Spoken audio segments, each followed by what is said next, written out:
जी, आज की मुरली है 1/5/2025।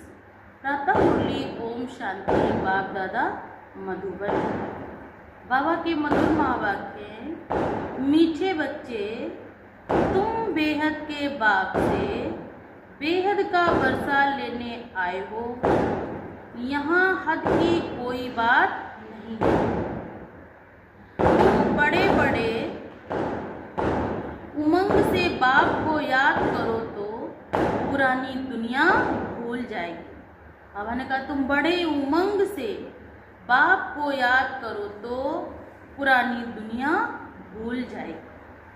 आज का प्रश्न है, कौन सी एक बात तुम्हें बार बार अपने से घोंट कर पक्की करनी चाहिए? उत्तर है, हम आत्मा हैं, हम परमात्मा बाप से वर्षा ले रहे हैं। आत्माएं हैं बच्चे, परमात्मा है बाप। हम सब उसकी संतान हैं, वो मेरा पिता है, इसलिए हम सब आत्माएं क्या हैं? बच्चे, और वो हमारा बाप। अभी बच्चे और बाप का मेला हुआ है, अभी मिलना हुआ है ना, तो हमें बाप का और बच्चों का मेला हुआ है। ये बात बार बार घोंट घोंट कर पक्की करो। इसमें आत्मा और परमात्मा का मिलन जब होता है, मिलन को ही हम मेला कहते हैं। जितना आत्माभिमानी बनते जाएंगे, देह अभिमान मिट जाएगा। गीत है, जो पिया के साथ है तो डरने की क्या बात है। ओम शांति। बच्चे जानते हैं कि हम बाबा के साथ बैठे हुए हैं। ये बड़े ते बड़ा बाबा सबका बाबा है। कि परमात्मा बाप पिताओं का भी पिता, वो जगत पिता है, तो बड़े से भी बड़ा बाबा है ना। बाबा आया हुआ है, बाप से क्या मिलता है ये तो सवाल ही नहीं उठता है। उससे मिलता क्या? जीवन को बनाने वाला, बिगड़ी को बनाने वाला, दुखों से छुड़ाने वाला, जीवन की नैया को पार लगाने वाला। उसकी महिमा ही सागर से की गई कि वो प्रेम का सागर है, सुखों का सागर है। तो बाप से मिलता ही क्या, ये तो कभी सोचना भी नहीं चाहिए कि भगवान से मिलता क्या। आज जो कुछ है तो है हम ईश्वर की बदौलत। ये सबका बेहद का बाप है, जिससे बेहद का सुख, बेहद की प्रॉपर्टी मिलती है। वह है हद की मिल्कियत। कोई के पास 1000, कोई के पास 5000 होगी, कोई के पास 10, 20, 50 करोड़ अरब होंगे। अब तो वह सब लौकिक बाबाएं तो हद के बाबा है। यहाँ तो तुम बच्चे जानते हो, हम बेहद के बाप के पास आए हैं बेहद की प्रॉपर्टी लेने। ये तो हद की संसार की जमीन जायदाद पैसा, ये तो शरीर में है तो मेरा है।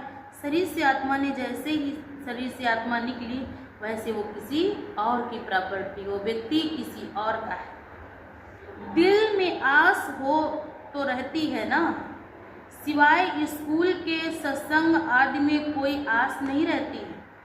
कहेंगे शांति मिले, पढ़ने जाते वहाँ तो एक आस रहती है कि हम पढ़ के इंजीनियर बनेंगे, डॉक्टर बनेंगे, बैरिस्टर बनेंगे। अन्य सत्संगों में ये आस नहीं रहती है। लेकिन बाबा ने कहा ये कोई कॉमन सत्संग नहीं है। यहाँ पे एक आस है, हम मनुष्य से देवता बनेंगे, नर से नारायण बनेंगे। यहाँ तुम बच्चे समझते हो, हम आए हैं विश्व नई दुनिया का मालिक बनने, नहीं तो यहाँ क्यों आए? बच्चे कितनी वृद्धि को पाते रहते, कहते हैं बाबा हम तो विश्व का मालिक बनने आए हैं। हद की कोई बात नहीं है। बाबा आपसे हम बेहद का वर्षा लेने आए हैं। कल्प कल्प हम बाप से वर्षा लेते हैं, फिर माया बिल्ली छीन लेती है। इसलिए उनको हार जीत का खेल कहा जाता है। बाप बैठ बच्चों को समझाते हैं, बच्चे भी नंबरवार समझते हैं। ये कोई साधु संत नहीं है। भगवान बाप है ना, वो तो सबका मालिक है। वो कोई साधु संत नहीं है, किसी पर्सनल का गुरु नहीं है, वो सबका मालिक है। सबकी सद्गति करने वाला वो परम सतगुरु है। गुरुओं का भी कल्याण करने वाला, देवों का भी कल्याण करने वाला, इसीलिए उसको कहते हर हर महादेव। जैसे तुमको कपड़े पड़े हैं वैसे इनको भी पड़े हैं। ये तो बाबा है ना। कोई पूछेंगे किसके पास जाते हो, कहेंगे हम बाप दादा के पास जाते हैं। ये तो फैमिली हो गई। क्यों जाते हैं, क्या लेने जाते हैं, ये तो कोई समझ ना सके, कह ना सके कि हम बाप दादा के पास जाते हैं। वर्षा उनसे मिलता है। दादे की प्रॉपर्टी के सब हकदार होते हैं। जो बाबा की प्रॉपर्टी होती है उसमें सब हकदार होते हैं। शिव बाबा के अविनाशी बच्चे आत्माएं तो हो ही, फिर प्रजापिता ब्रह्मा के बनने से उनके पोत्रे और पोत्रियां हो। अभी तुम जानते हो हम आत्मा हैं। ये तो बहुत पक्का घोटना चाहिए, बुद्धि में मेरे तात लगी हो, धुन लगी हो कि हम शरीर नहीं आत्मा है। शरीर ये नश्वर है, ये देह एक नश्वर है। एक ना एक दिन इसको क्या आत्मा वस्त्र बदलती है। जैसे हम अपने शरीर के लिए वस्त्र बदलते, एक वस्त्र पुराना हो जाता है, फट जाता है, दूसरा पहनते हैं, तो ठीक उसी प्रकार आत्मा भी इस शरीर रूपी वस्त्रों को बदलती है। हम आत्माएं परम धाम से यहाँ पाठ बजाने आई। हमारा यहाँ घर नहीं है। हमारा तो घर कहाँ है, परम धाम, जहाँ से आत्मा यहाँ पाठ बजाने आई है। एक शरीर में जाकर पाठ बजाती है, वहाँ जब पूरा हो जाता है फिर जाकर दूसरे शरीर में प्रवेश करती है। हम आत्माएं परमात्मा बाप से वर्षा लेते हैं। हम आत्माएं बाप से जाकर आकर मिले हैं। आगे तो शरीर का भान था कि मैं फलाना हूँ, मैं फलानी हूँ, मैं फला जगह का रहने वाला हूँ, मेरे पास ये अभिमान था। लेकिन अभी भगवान छुड़ाता है। क्या लेकर आए थे, क्या लेकर जाएंगे। फलाने फलाने नाम वाले ही प्रॉपर्टी लेते हैं, जो उनके हकदार होते हैं, जो परिवारजन ही होते हैं, वही लेते हैं। लेकिन अभी तो है आत्मा परमात्मा से वर्षा लेती है। आत्माएं हैं बच्चे, परमात्मा है बाप। बच्चे और बाप का बहुत समय के बाद मेला लगता है। इस समय आत्मा और परमात्मा के मिलन को मेला कहते हैं। जब बहुत दुखी आत्मा होती है, बहुत दर्द में होती है, वो बार बार प्रभु को याद करती है। उसको कोई पदार्थ नहीं याद आता, कोई व्यक्ति नहीं याद आता, उसकी दूर तक एक आस रहती है कि काश ईश्वर मेरी एक बार सुन लेता और मेरे ये दुख दूर हो जाते। तो बाबा ने भी कहा अभी समय है आत्मा और परमात्मा के मिलन मेले का। एक बारी ही भक्ति मार्ग में फिर अनेक आर्टिफिशियल मेले लगते हैं। कुंभ भी लगते हैं, गंगाओं पर भी मेला लगता है, कोई तीर्थों पर भी लगता है, कोई धर्म स्थानों पर भी लगता है। वैसे तो बहुत मेले लगते हैं, लेकिन आत्मा और परमात्मा का मिलन का मेला कल्प में सिर्फ 5000 वर्ष के बाद ही, जब प्रभु परमात्मा इस धरा पे आए, तभी मिलन मेला होता है। आत्माएं परमात्मा अलग रहे बहुकाल। कौन से काल की बात है ये? 5000 वर्ष का समय चक्र काल है। तब परमात्मा आते इस धरा पर। आकर के जब परमात्मा हम सब आत्माओं के दुखों को दूर करता है, तो हम सब आत्माएं उस प्रभु को जब दिल से याद करती हैं, जब हमारे दुख दूर हो जाते हैं, तो आत्मा खुशी से भरपूर हो जाती है। ये भी तुम समझते हो हम आत्माएं अपनी स्वीट साइलेंस होम में रहने वाली हैं। अभी यहाँ पाठ बजाते बजाते थक गए हैं। इस समय आत्मा बहुत दुखी हो गई। बार बार भगवान से धर्म स्थान जहाँ भी जाते हैं और यही दुआ करते हैं, प्रभु अब मुझे मुक्ति दो। तो सन्यासी गुरु आदि के पास जाकर शांति मांगते हैं। समझते हैं वह घर बार छोड़ जंगल में जाते हैं, उनसे शांति मिलेगी। परंतु ऐसा नहीं है। अभी तो सभी शहर में आ गए। बाबा ने कहा कोई जंगल में नहीं, सब कहाँ आ गए, शहर में आ गए। बड़े बड़े स्थान बनाए, महल जैसे भी उनके क्या हो गए, स्थान है। जंगल में गुफाएं खाली पड़ी हैं, गुरु बनकर बैठे हैं, नहीं तो उन्हों निवृत्ति मार्ग का ज्ञान दे, पवित्रता सिखलानी है। आजकल तो देखो शादियां कराते हैं। तुम बच्चे तो अपने योग बल से अपनी कर्मेंद्रियों को वश में करते हो। कर्मेंद्रियां योग बल से शीतल हो जाएंगी। कर्मेंद्रियों में चंचलता होती है, अब कर्मेंद्रियों पर जीत पानी है। जो कोई चंचलता ना चले, सिवाय योग बल से कर्मेंद्रियों का वश होना इम्पॉसिबल है। अगर योग नहीं है, अगर परमात्मा की याद नहीं है, कितनी भी हम अपने को हठ योग करके अपनी कर्मेंद्रियों को शांत करना चाहें, लेकिन उनमें चंचलता आ ही जाए। जो कोई चंचलता ना चले, सिवाय योग बल से कर्मेंद्रियों का वश होना इम्पॉसिबल है। बाप कहते हैं कर्मेंद्रियों की चंचलता योग बल से ही टूटेगी। योग बल की ताकत तो है ना, इसमें बड़ी मेहनत लगती है। आगे चलकर कर्मेंद्रियों की चंचलता नहीं रहेगी। सत्युग में तो कोई गंदी बीमारी नहीं होती, यहाँ तो कर्मेंद्रियों को बस कर जाते हो तो कोई भी गंदी बात वहाँ होती नहीं है। नाम ही है स्वर्ग, सुखधाम, सत्ययुग, तो वहाँ झूठ का जरा भी नाम निशान भी नहीं। उनको भूल जाने के कारण लाखों वर्ष कर देते हैं, अभी तक भी मंदिर बनाते रहते हैं। अगर लाखों वर्ष हुए हों तो बाबा ने कहा फिर बात ही याद ना हो।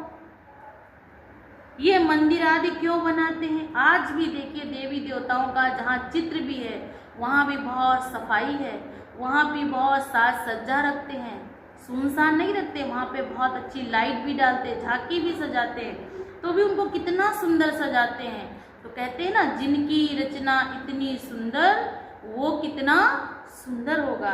तो सोचो सच में वो कितने सुंदर होंगे जब उनकी हम एक कल्पना करते हैं कि देवी देवताओं को ऐसा करें, तो हम इतना सुंदर बनाते हैं। जो वो सामने रियल में होंगे तो वो कितने सुंदर होंगे, कितने कहते हैं कि कितना वो सजे सजाए दिव्य गुणों से भरपूर होंगे। ये मंदिर आदि क्यों बनाते हैं? तो वहाँ कर्मेंद्रियाँ शीतल रहती हैं ना, कोई चंचलता नहीं रहती है।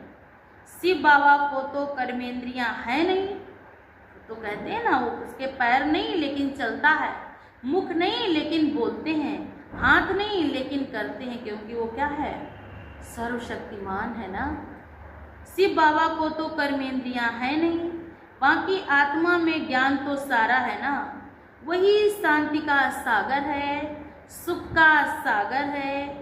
वो लोग कहते हैं कर्मेंद्रियाँ वश नहीं हो सकती। बाप कहते योग बल से तुम कर्मेंद्रियों को वश करो, बाप की याद में रहो। कोई भी बेकायदे काम कर्मेंद्रियों से नहीं करना है। ऐसे लवली बाप को याद करते करते प्रेम में आंसू आने चाहिए कि संसार दुखों के पहाड़ संसार पे गिर रहे हैं, लेकिन बाप ने कहा, शिव बाबा ने कहा कि तुम सिर्फ मेरी याद में रहो, मैं तुम्हारे सब दुख दूर कर दूंगा। ये कौन कहेगा? एक बाप की एक भावना होती है कि अपने बच्चे पर कोई कष्ट आता है तो यही कहता, बच्चे अभी चिंता मत करो, मैं बैठा हूँ। वो परमात्मा, वो जगत नियंता भी हमसे यही समझा रहा बार बार कि अभी चिंता मत करो, मैं तुम्हारे लिए ही तो आया हूँ, मैं तुम्हारे दुख दूर करने ही तो आया हूँ।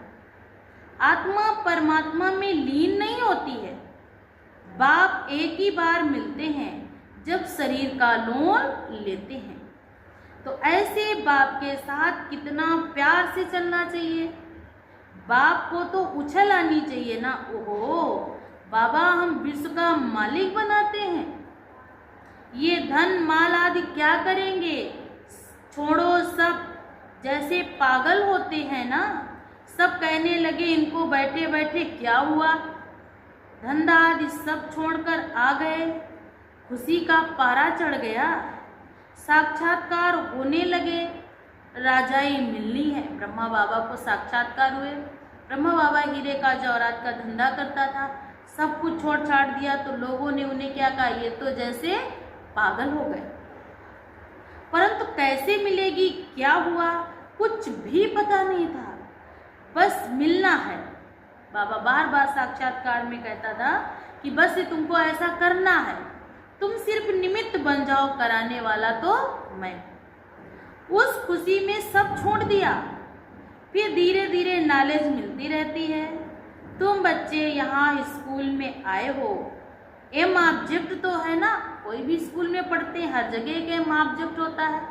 कहीं भी जाते हैं किसी का एम होता है हम डॉक्टर बनेंगे, कोई कहता हम इंजीनियर बनेंगे, कोई कहता हम बैरिस्टर बनेंगे। हर एक पढ़ाई का एक लक्ष्य होता है। तो ये है राजयोग।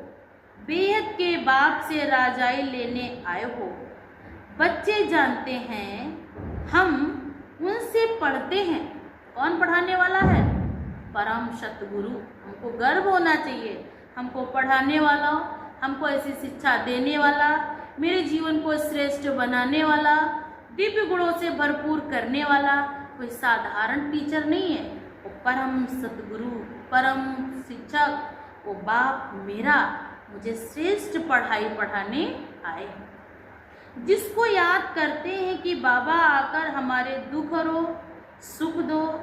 बच्चियां कहती हैं हमको श्री कृष्ण जैसा बच्चा मिले। अरे वह तो बैकुंठ में मिलेगा ना, कृष्ण बैकुंठ का है, उनको तुम झुलाते हो तो उन जैसा बच्चा तो बैकुंठ में ही मिलेगा ना। अभी तुम बैकुंठ की बादशाही लेने आए हो, वहाँ जरूर प्रिंस प्रिंसेस ही मिलेंगे। सतयुग में कौन होंगे? हैं राजकुमार और राजकुमारी। पवित्र बच्चा मिले, ये आस भी पूरी होती है। यूँ तो प्रिंस प्रिंसेस यहाँ भी बहुत हैं, परंतु नरकवासी हैं। इस समय भी हैं राजा बच्चे, लेकिन क्या है, दुख कोई ना कोई है ना। सब कुछ अच्छा है तो शरीर ही स्वस्थ नहीं, पता लगे शरीर ही स्वस्थ है तो पता लगे परिवार में भी कोई नहीं, पता परिवार में भी है तो पता चले जो होना चाहिए कुछ भी नहीं है उनके जीवन में, परंतु फिर नरकवासी हैं। तुम जानते हो स्वर्गवासी को। बाबा ने कहा पढ़ाई तो बहुत सहज है। बाप कहते तुमने बहुत भक्ति की है, धक्के खाए हैं, तुम कितना खुशी में तीर्थों आदि पर जाते हो, कितनी श्रद्धा से हम लोग जाते हैं। अमरनाथ पर जाते हैं, समझते हैं शंकर ने पार्वती को अमर कथा सुनाई। अमरनाथ की सच्ची कथा तुम अभी सुनते हो, ये तो बाप बैठ तुमको सुनाते हैं। तुम आए हो बाप के पास, जानते हो ये भाग्यशाली रथ है, इसीलिए क्या कहते हैं भागीरथ। इसने इस बाबा ने कहा इसने ये लोन लिया, इसी बाबा ने ब्रह्मा बाबा के शरीर को क्या लिया है, लोन लिया है। भाग्यशाली रथ स्वयं भगवान ने समझो इनको चुना है, इस रथ को अपना लायक समझा है। हम शिव बाबा के पास जाते हैं, उनकी ही श्रीमत पर चलेंगे। कुछ भी पूछना हो तो बाबा से पूछ सकते हो। कहते हैं बाबा हम बोल नहीं सकते, ये तो तुम पुरुषार्थ करो, इसमें बाबा क्या कर सकते हैं। तुम बच्चों को श्रेष्ठ बनने का सहज रास्ता बताते हैं। एक तो कर्मेंद्रियों को वश करो, दूसरा दैवी गुण धारण करो। कोई गुस्सा आदि करे तो सुनो नहीं, सुनोगे तो आपको भी क्या आएगा, गुस्सा आएगा। एक कान से सुन, दूसरे कान से निकाल देना। जो इविल बात पसंद ना आए उसे सुनो ही नहीं, सुनोगे तो गुस्सा आएगा। तो बाबा ने कहा जैसी आपकी स्थिति हो जाएगी वैसी सामने वाले की स्थिति, उसे सुनो ही नहीं। देखो पति क्रोध करता है, मारता है तो क्या करना चाहिए। जब देखो पति गुस्सा करता है तो उन पर फूल बरसाओ, फूल बरसाना नहीं है, लेकिन मन में उनके लिए अच्छे संकल्प सोचो कि ये भी आत्मा भगवान का बच्चा है, लेकिन अभी परवश है। अभी इस समय क्या है? परवश है। अगर गुस्से में तो परवश है ना, हंसते रहो। बाबा ने कहा युक्तियां तो बहुत हैं, कामेश क्रोधेश होते हैं ना, किसी किसी में बहुत गुस्सा होता है, पल में ही खुश और पल में ही दुखी होते हैं। अबलाएं पुकारती हैं, एक द्रौपदी नहीं, इस समय घर घर देखा जा, हर चौखट, हर गली, हर मोहल्ले में कोई ना कोई द्रौपदी एक ऐसी है, कोई ना कोई आत्मा इतनी दुखी है, वो भगवान को नित्य याद करती है कि हे प्रभु, हे जगत नियंता, कब मेरे दुख दूर करोगे, कब मेरी बिगड़ी को बनाओगे, कब मुझे इस नरक से कहाँ ले चलोगे, अपने साथ स्वर्ग में ले चलो। अब बाप आए हैं नगन होने से बचाने। बाप कहते हैं इस मृत्यु लोक में ये तुम्हारा अंतिम जन्म है, हम तुम बच्चों को शांति धाम में ले जाने आया हूँ। वहाँ पतित आत्मा तो जा ना सके, इसलिए मैं आकर सबको पावन बनाता हूँ। जिसको जो पाठ मिला हुआ वह पूरा कर, अब सबको वापिस जाना है। सारे झाड़ का राज बुद्धि में है ना, बाकी झाड़ के पत्ते थोड़े ही गिनती कर सकते हैं, पेड़ के पत्ते गिनती नहीं कर सकते, लेकिन जिस पत्ते का जिस दिन पतझड़ होना है उसको कोई रोक नहीं सकता। तुम बाप को याद करो, मूल बात है बाप को याद करना। एक एक के अंदर को थोड़े ही बैठ जानेंगे कि इसके अंदर क्या चल रहा है, लेकिन हाँ हमारा फर्ज है हर किसी को श्रेष्ठ मार्ग बताना, हर किसी के जीवन में एक श्रेष्ठ जीवन की एक कामना रखना, हर किसी के दुखों, हर किसी के व्यक्ति के दुखों को दूर करने की हमारे अंदर शुभ भावना हो, शुभ कामना हो कि सब मेरे हैं और हम सबके हैं। मनुष्य समझते हैं भगवान तो अंतर्यामी है, हर एक के अंदर की बात को जानते हैं, ये सब है अंधश्रद्धा। ये तो भक्ति में बताया गया, ज्ञान में मुझे समझे वो मेरा बाप है, भल जानता है लेकिन मेरा फर्ज है। अगर मेरे से जाने अनजाने पन में भी अगर कोई गलती हुई हो तो हम अगर उसको बताते हैं अभी तो आधा माफ कर देगा, और अगर मेरे द्वारा श्रेष्ठ कर्म होते हैं तो भी भगवान का धन्यवाद करो कि हे प्रभु ये सब कुछ आपकी बदौलत हो रहा है, कि हमसे भी बेहतर लोग पढ़े हैं, वो चाह करके भी नहीं कर पा रहे हैं, लेकिन आपको हमसे इतना प्यार है कि हमसे आप ना चाहते हुए भी करा लेते हैं। बाप कहते हैं तुम हमको बुलाते हो कि आकर हमको पति से पावन बनाओ, राजयोग सिखाओ।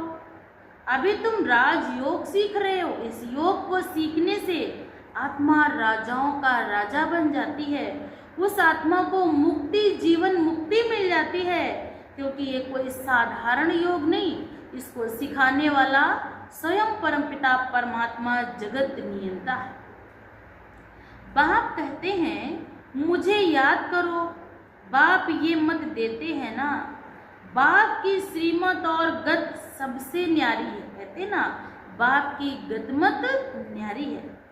मत यानी राय, जिससे हमारी सदगति होती है, वही बाप हमारी सदगति करने वाला है, दूसरा कोई नहीं है। इस संसार के डूबे हुए बेड़े को पार लगाने वाला एक प्रभु के सिवाय दूसरा कोई नहीं है। इस समय ही बुलाते, सतयुग में तो बुलाते ही नहीं, क्योंकि वहाँ दुख नाम की चीज नहीं।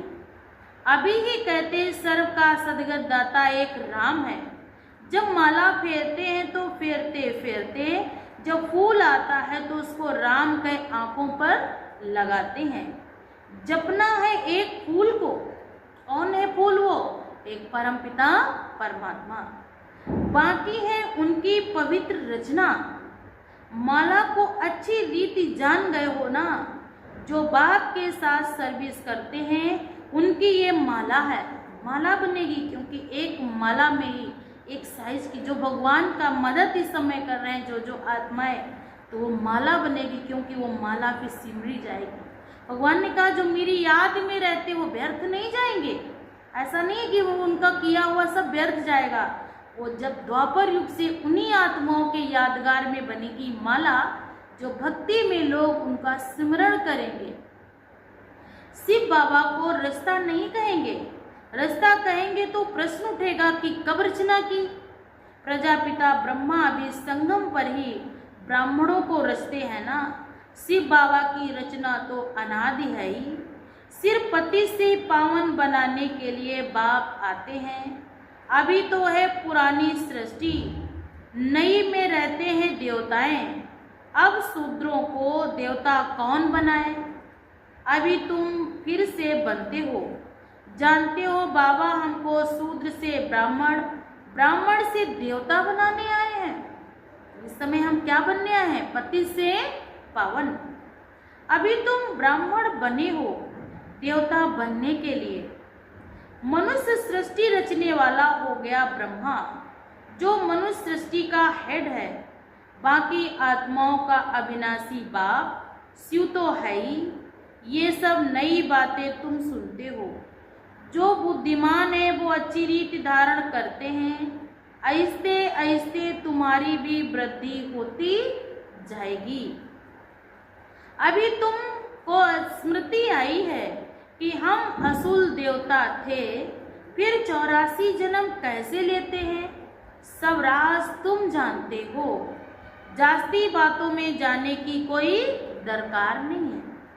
बाप से पूरा वर्षा लेने के लिए मुख्य बात बाप कहते हैं, एक तो मुझे याद करो, दूसरा पवित्र बनो, सुदर्शन चक्रधारी बनो, आप समान बनाओ।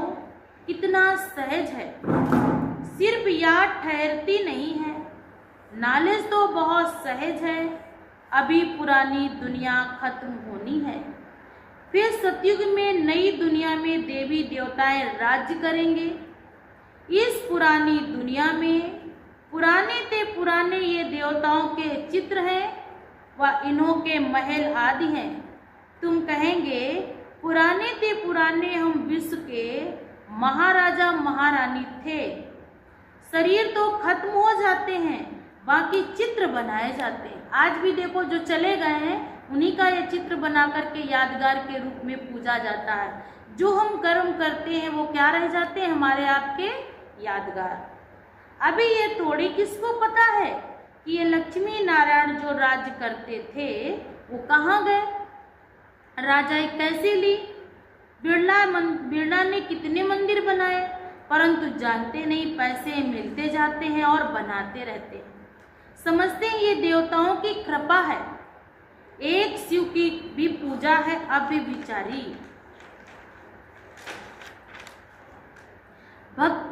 भक्ति है ना, ज्ञान देने वाला तो ज्ञान सागर एक ही है, बाकी है भक्ति मार्ग। ज्ञान से आधा कल्प सदगति होती है, फिर भक्ति की दरकार नहीं रहती है। ज्ञान, भक्ति और फिर है वैराग्य। अब भक्ति से पुरानी दुनिया से वैराग्य, पुरानी अब खत्म होनी है। इसमें आसक्तियां क्या रखें? मिल गया तो बहुत अच्छा, नहीं भी मिले तो भी कोई बात नहीं। जो भी दे उसका भी भला और जो ना दे उसका भी भला। अब तो नाटक पूरा होता है।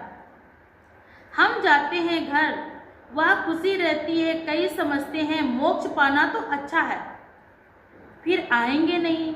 आत्मा बुदबुदा है जो सागर में मिल जाता है। ये सब गपोड़े हैं। एक्टर तो एक्ट करेगा जरूर ना। जो घर बैठ जाए वो कोई एक्टर थोड़ी होगा। एक्टर किसको कहते हैं? जो स्टेज पर आकर एक्टिंग करता है। कोई घर में बैठा हो कितना भी बड़ा एक्टर हो उसको एक्टर नहीं कहते। एक्टर वो होता है जो स्टेज पर आकर एक्ट करता है। मनुष्यों की बुद्धि में तो कुछ भी नहीं है। वो सोचते जाएं और मुक्ति मिल जाए। अरे श्रेष्ठ कर्म करेंगे तो श्रेष्ठ जन्म मिलेगा, तो मुक्ति की क्या जरूरत है? श्रेष्ठ कर्म के आधार से ही श्रेष्ठ जन्म हमारा तय होगा। मनुष्यों की बुद्धि में तो कुछ भी नहीं है। तुम्हारा पार्ट ही है बाप से ज्ञान लेने का, वर्षा पाने का। तुम ड्रामा में बांधाए मानो। जो ये सृष्टि एक नाटक है, एक ड्रामा है। ड्रामा में जो एक्टर को जो जितना पार्ट है, जितने समय का मिला है, किसी को पूरा पूरा मिलता है शुरू से लेकर लास्ट तक, किसी किसी को बीच में मिलता है आधा या 1 घंटे का, किसी को तो बस आना है और तुरंत यूं ही जाना है, क्योंकि इस ड्रामा के पार्ट में सब बंधे हुए हैं। पुरुषार्थ जरूर करेंगे, ऐसे नहीं ड्रामा में होगा तो मिलेगा, फिर तो बैठ जाओ, फिर तो कर्म ही नहीं करना चाहिए। लेकिन कर्म बगैर कोई रह नहीं सकता, कर्म संन्यास नहीं हो सकता है। मान लो भोजन किसी ने बना भी दिया तो खाना तो आपको अपने हाथों से ही पड़ेगा, मुंह तो चलाना ही पड़ेगा, क्योंकि ये कर्म योग है। यहाँ पर कर्म संन्यास नहीं सिखाया जाता है। अच्छा, मीठे मीठे सिकिलधे बच्चों प्रति माता पिता बाप दादा का याद प्यार और गुड मॉर्निंग। रूहानी बाप की रूहानी बच्चों को नमस्ते। हम सब रूहानी बच्चों की तरफ से भी रूहानी माता पिता बाप दादा को याद प्यार और गुड मॉर्निंग। नमस्ते बाबा, नमस्ते, शुक्रिया शुक्रिया। धारणा के लिए मुख्य सार है, बाबा ने कहा है कि योग बल की ताकत से अपनी कर्मेंद्रियों को शीतल बनाना है, बस में रखना है। ईविल बातें ना सुननी है ना सुनानी है। जो बात पसंद नहीं आती उसे एक कान से सुन दूसरे कान से निकाल देना है। नंबर 2, एक बाप से पूरा वर्षा लेने के लिए सुदर्शन चक्रधारी बनना है। पवित्र बन आप समान बनाने की सेवा करनी है। पवित्र बन आप समान बनाने की सेवा करनी है। आज वरदान है, मुरली के साज द्वारा माया को सरेंडर कराने वाले मुरलीधर भव। क्या कहा है? आज बाबा के माँ बाप ने वरदान दिया है कि मुरली के साज द्वारा माया को सरेंडर कराने वाले मुरलीधर भव। मुरलियाँ तो बहुत सुनी है। आज भावार्थ में बाबा ने बताया कि मुरलियाँ तो बहुत सुनी है। ऐसे मुरलीधर बनो जो मुरली, बाबा ने कहा, माया मुरली के आगे न्यौछावर हो जाए।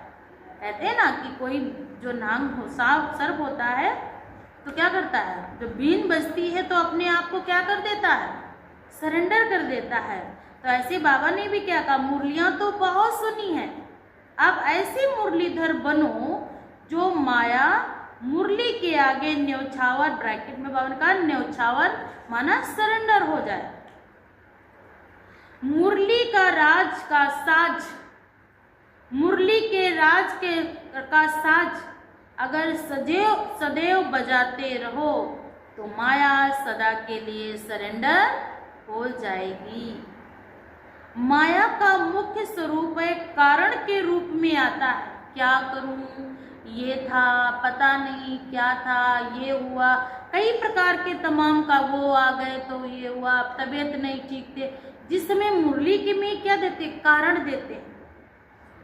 जब मुरली द्वारा कारण का निवारण मिल जाएगा तो माया सदा के लिए समाप्त हो जाएगी। कारण कुछ नहीं देना है। बाबा ने कहा मुरली सुनेंगे, मुरली के द्वारा ही बाबा हमसे बात करता है, बाबा मुझे वरदान देता है, बाबा मुझे शक्तियाँ देता है, तभी बाबा क्या करेगा, कारण का निवारण। कारण खत्म अर्थात माया खत्म, कारण खत्म माना माया खत्म। आज का स्लोगन है, अनुभवी स्वरूप बनो तो चेहरे से खुश नसीबी की झलक दिखाई देगी। सुना आज का वरदान, अनुभवी स्वरूप बनो तो चेहरे से खुश नसीबी की झलक दिखाई देगी। मेरा चेहरा कैसे हो, खुशनुमा हो। देखो हम कैसी भी समस्या में जाते हैं, रोते हुए जाते हैं, लेकिन मंदिर में जैसे ही जाते हैं तो मूर्ति उदास नहीं मिलती है। मूर्ति हमको देखते उसके चेहरे पे एक मुस्कान होती है, तो ना चाहते हुए भी मेरे अंदर के भाव बदल जाते हैं। हमारे अंदर क्या कौन सी फीलिंग आती है, शांति की, सुख की फीलिंग स्वतः आना शुरू हो जाती है। अब व्यक्ति सारे हैं रूहानी रॉयल्टी और प्योरिटी की पर्सनालिटी द्वारा रूहानी रॉयल्टी और प्योरिटी की पर्सनालिटी धारण करो तो संगम युगी ब्राह्मण जीवन की विशेषता है पवित्रता। प्रवृत्ति में रहते अपवित्रता से निवृत्त रहना है। स्वप्न मात्र में भी अपवित्रता के संकल्प से मुक्त रहना है। स्वप्न मात्र में भी मेरे अंदर क्या ना हो, अपवित्रता। अच्छा हो।